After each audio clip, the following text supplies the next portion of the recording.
Hello everybody, welcome to my cooking channel. I do chang thong channel asida mayam utan actually I first video in a video si how to cook how to cook rice some rice li horji ko jang mathel chatting da rice gi how na ko quite basic ko ni na ina khanjei ko nti yu sa da do pot na aduna han first step se koina chak thong first step se koi chakum da le first of all chakum da le ko adani subda pressure cooker chapu ju to vedo ai si di chapu ni to ni pressure cooker da ta la ge pressure cooker na wari ada imungi family member ki sa sing tu ni to biyo koi di yam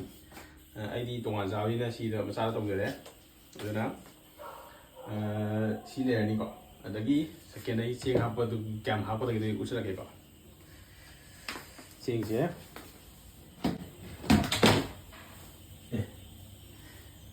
cheng trend